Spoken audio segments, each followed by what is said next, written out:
The federal judge overseeing Trump's trial on election interference charges issued a limited protective order today that essentially bars the ex-president from publicly disclosing any sensitive evidence when prosecutors hand that over to his attorneys. This came in the first hearing where it was Trump's attorneys and Judge Chutkan in the room.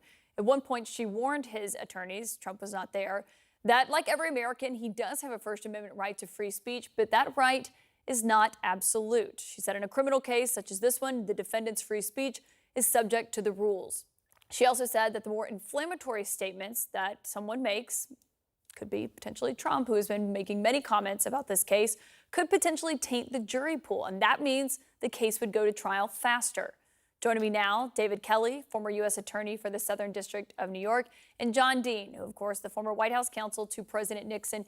Thank you both for being here. I mean, David, let me get your reaction first, because listening to the judge today had this warning about essentially if you keep speaking out in these, even ambiguous statements and potentially intimidating witnesses, tainting the jury pool, this trial could happen a lot faster than it is right now.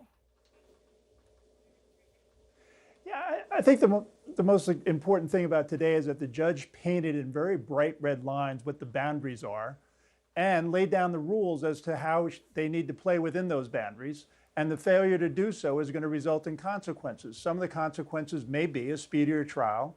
Some of the consequences may be even worse than that. I mean, look what happened to, in the FTX case today, where SBF, the defendant in that case, got put in jail. So there are some serious consequences here, and I think the judge made it very clear that there are rules here, and she's going to proceed in this case as she would in any criminal case, notwithstanding the fact that this particular defendant has a unique day job insofar as he's running for president.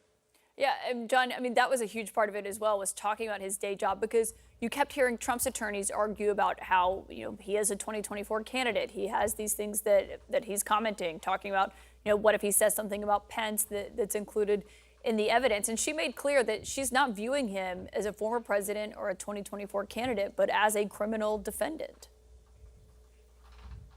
Very clear. The reporting on that was pretty uniform, that she made, she's not going to have the campaign run in her courtroom or during this trial, nor does she want this trial to become a part of that. So she said she's there to give justice and not to run a campaign. So I think that is going to make it tougher for Trump to play that game. David, what does it say to you about how quickly this could move? You think Trump is going to be on the campaign trail and in the courthouse at trial potentially? I think it's very possible. Look, from the, starting last week, I've come out and said that I didn't think, in fact, I think it was with you, and I didn't think it was going to start before the election, but I think it may well.